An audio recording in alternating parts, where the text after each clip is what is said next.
Le prochain cycle, le Bitcoin devrait rester le leader du marché des cryptoactifs en 2024, grâce à sa forte demande institutionnelle et à son statut de valeur refuge alternative. Le régime de négociation des cryptoactifs pourrait se tourner vers les applications Web3, qui visent à créer des cas d'utilisation réels et innovants pour la technologie blockchain. Les réseaux de couche 1 et de couche 2 devraient se différencier davantage par leur secteur ou leur fonction, offrant plus de choix et de personnalisation aux développeurs et aux utilisateurs. Réinitialiser le cadre macroéconomique, le dollar américain est à un point d'inflexion, mais il n'est pas menacé de perdre sa suprématie mondiale à court terme. Le Bitcoin et les autres actifs numériques peuvent jouer un rôle précieux dans la transition vers un monde multipolaire, sans nécessairement remplacer le dollar. L'économie américaine devrait ralentir en 2024, ce qui pourrait inciter la Réserve fédérale à baisser ses taux d'intérêt et affaiblir le dollar. Cela pourrait être une opportunité pour les cryptoactifs, qui ont tendance à être libellés en dollars. La réglementation des cryptoactifs aux États-Unis reste incertaine, mais il y a des signes d'une amélioration progressive de la clarté et de la confiance du marché. Se connecter au monde réel, la tokenisation des actifs du monde réel est un cas d'utilisation vital pour les institutions financières traditionnelles, qui peut augmenter l'efficacité du capital et l'accès aux actifs illiquides ou non corrélés. La tokenisation devrait se développer vers d'autres instruments de marché, tels que les actions, les fonds du marché privé, les assurances et les crédits carbone. Le jeu Web3 est un secteur en pleine croissance, qui cherche à attirer les joueurs traditionnels en leur offrant une meilleure expérience utilisateur et des mécanismes de monétisation durable. La décentralisation des ressources du monde réel est un thème émerge, qui vise à créer des réseaux d'infrastructures physiques et de calculs distribués, basés sur des incitations par jeton. L'avenir de la blockchain, l'amélioration de l'expérience utilisateur est un défi majeur pour l'industrie de la crypto, qui doit rendre la technologie plus conviviale et accessible. Des concepts tels que l'abstraction des comptes, la récupération des portefeuilles et les transactions sans gaz peuvent simplifier les interactions des utilisateurs avec les réseaux blockchain. Les solutions de middleware des validateurs et la personnalisation des paramètres clés peuvent offrir plus de flexibilité et de possibilités aux opérateurs de nœuds. La confidentialité est une nouvelle frontière pour les développeurs de blockchain, qui utilisent des innovations telles que les preuves à divulgation nulle de connaissances et le chiffrement homomorphe pour permettre des calculs sur les données des utilisateurs tout en les gardant chiffrées. Cela ouvre la voie à des cas d'utilisation tels que l'identité décentralisée, qui donne aux utilisateurs le contrôle et la propriété de leurs données personnelles. Le chapitre sur le Bitcoin analyse les facteurs qui ont contribué à la hausse du prix du Bitcoin en 2023, tels que la survente en 2022, la crise bancaire régionale aux États-Unis, les demandes de fonds négociés en bourse, FNB, au comptant et la réduction de moitié prévue en avril 2024. Le chapitre sur le Bitcoin examine également les sources potentielles de pression à la vente pour le Bitcoin en 2024, comme les remboursements des créanciers de Mt. Gox et les liquidations de FTX, ainsi que les limites et les contrôles qui pourraient atténuer leur impact sur le marché. Le chapitre sur le Bitcoin explore aussi les implications de la réduction de moitié du Bitcoin sur la dynamique de l'offre et de la demande, ainsi que sur la sécurité du réseau. Il souligne que la réduction de moitié renforce la rareté du Bitcoin et son attrait en tant que valeur refuge, mais qu'elle pose également des défis aux mineurs qui doivent faire face à une baisse des revenus. Le chapitre sur le Bitcoin discute des innovations techniques autour du Bitcoin, comme les couches secondaires, les contrats intelligents et les actifs Taproot, qui visent à améliorer l'évolutivité, la fonctionnalité et la confidentialité du réseau. Il note que ces innovations sont encore en développement et qu'elles ne génèrent pas encore beaucoup de revenus pour les mineurs. Ethereum est la principale plateforme de contrats intelligents du secteur des crypto-monnaies, mais elle a été éclipsée par Bitcoin en 2023 en termes de performance et de domination du marché.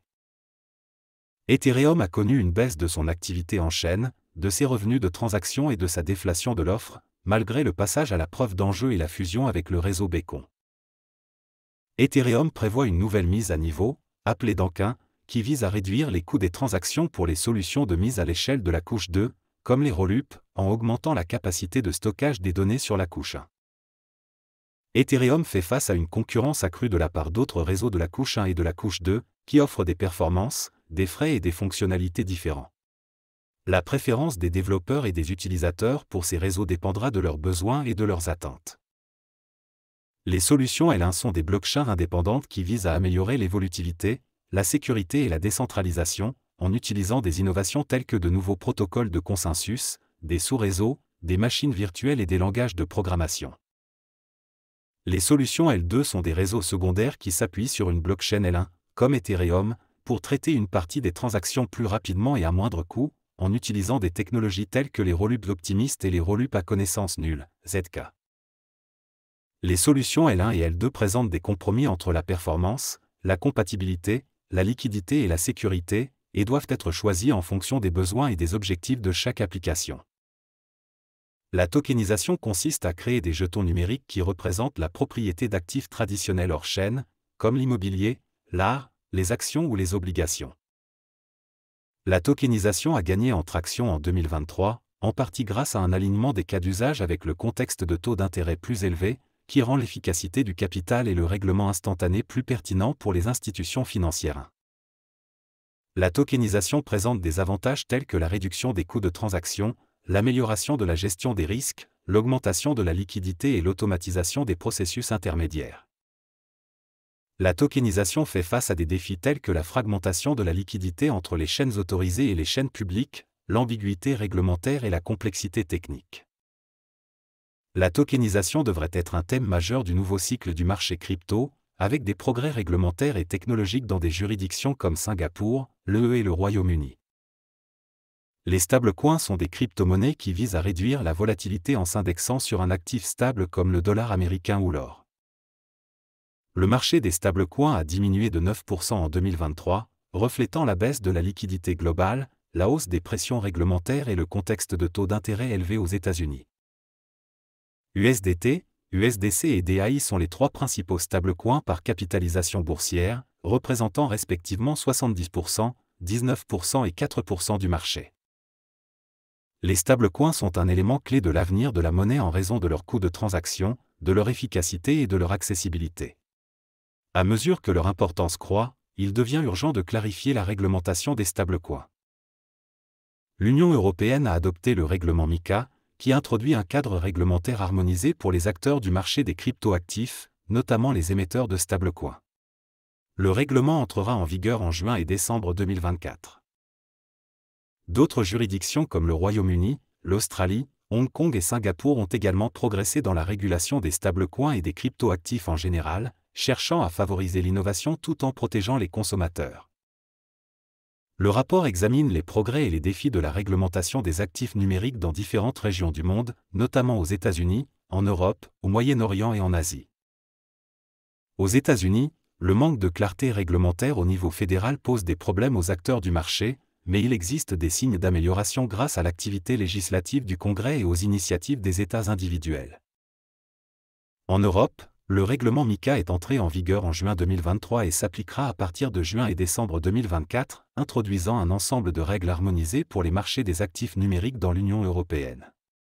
Le Royaume-Uni a également adopté une loi qui intègre les actifs numériques dans le régime réglementaire existant qui régit les investissements. Au Moyen-Orient, les Émirats arabes unis se sont distingués par leur approche innovante et favorable à la crypto, avec des cadres réglementaires complets pour les plateformes d'échange, les émetteurs de stablecoins et les DAO.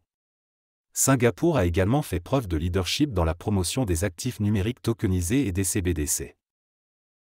En Asie, l'Australie, Hong Kong et le Japon ont pris des mesures pour moderniser leur réglementation des actifs numériques, en mettant l'accent sur la protection des consommateurs, la lutte contre le blanchiment d'argent et la stabilité financière.